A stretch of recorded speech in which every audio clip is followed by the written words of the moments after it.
If there is one thing common in this, a world that all humans and living beings search for, that is the happiness. What would you say if I asked you if you'd like to be happy? You would say, of course I want to be happy. I need to be in this peaceful state. That is your answer and the answer of all living things. Buddha says that all living things want happiness and are looking for it. If you think about it, our lives are a never-ending pursuit of happiness. Let me say that again. We are pursuing happiness, chasing and seeking it, but we have yet to find it. So why aren't we finding it? We are looking for joy and battling for it, but we don't find it. Why is that? The Buddha teaches us that we are seeing or seeking happiness from a place where it doesn't exist. We are looking for joy in the outside world, in material things. When you look for joy in the outside world, you get pleasure, which is not happiness. Pleasure is something temporary and it gives you this instant gratification, but in happiness, the happiness is long-lasting and it gives you this happiness or the contentment about yourself. So that is why Buddha teaches us that you are finding the happiness from a source where the happiness does not exist. So the more you find it, the more you become frustrated. So will we ever be able to find happiness in our life? The Buddha answered this question. He says, yes, you can find happiness in your life. How to do that?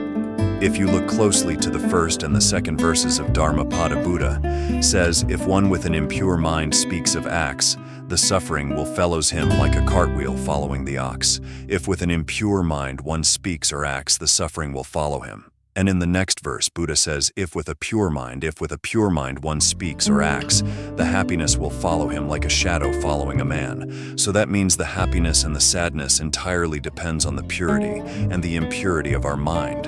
When our mind is pale, we can find the happiness. So how can we find or how can we gain this purity in our mind in order to find the happiness? Well, do the teachers ask? There are a lot of things that you can do to make your mind appear. So today I'm going to share with you few things that can give you the happiness in your life, that you can find the happiness in your life. Fasting, accepting the reality of life will provide you with the happiness. You know, life is full of ups and downs. Every day is different in terms of how well or poorly things go. We all have good days and bad days, happy and sad memories and happy memories. Realizing this, you can handle these situations well. It's not always the bad experience that makes us angry.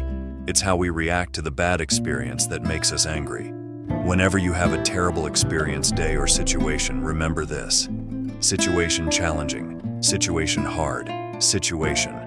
You can either focus on the pain and be unhappy about what happened, or you can focus on the lesson that bad things happen to teach us and start growing your life, music. So, if you accept that life is genuine and not just temporary, you can deal with the people around you. Sometimes we can't control how they react or what they think, so when you realize this, you can handle it well. That's one thing, accepting the reality of life. Buddha told people to be kind, which is a big part of Buddhism. In Buddhism, the city of kindness is called Dana in Dana.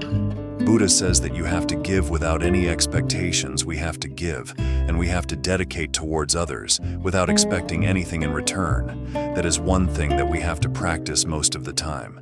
We like to hold on to things or gather the things towards us. That is what people think. When you gather more, when you collect more things, you will get rich and you will gain happiness. But that does not give you the happiness. It will give you the pleasure, but it is temporary. So what we have to do for this is be generous. Give, help others, dedicate a part of your life on behalf of others when you do that. When you become more generous, let's say like this, you give some foods to, for a person, I'd say like that, when you see that person is having those foods and overcoming his hunger and making his life much better, you can be happy by seeing that. When you become happy like that, you feel happy about yourself, right? Nothing can give you that happiness like by eating a good food, by dressing a nice dress. You cannot gain that happiness. You don't feel happy about yourself.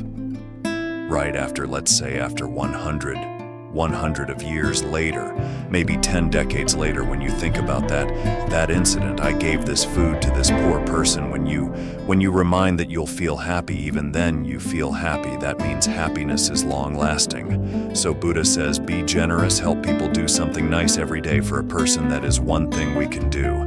And number 3, forgiving. Forgiving is one of the most important things that we can do too. create happiness in our life, we have to forgive ourselves. Also, we have to forgive others too. Because forgiving, when you forgive, it doesn't mean that you are saying okay to others' mistakes. It's okay. No. You're not saying like that. When you forgive, you make your heart free. So when you forgive, it's not for that person, it is for you. And also, we have to forgive for ourselves. There are so many mistakes that we all have done in the past. If you hold on to past and if you make this present moment miserable, that will not give you the happiness. So what do we have to do? Whatever the bad thing that we have done in the past, we have to have this ability to forgive ourselves and start all over again.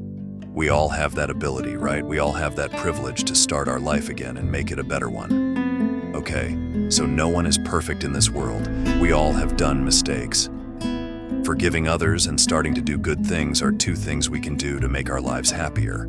The Buddha also teaches us about Nibbana, which means enlightenment, realizing the truth of this life and getting rid of all cravings.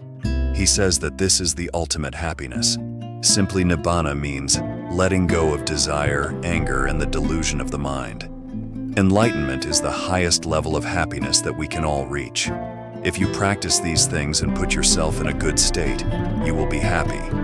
Do these things and make your life happier.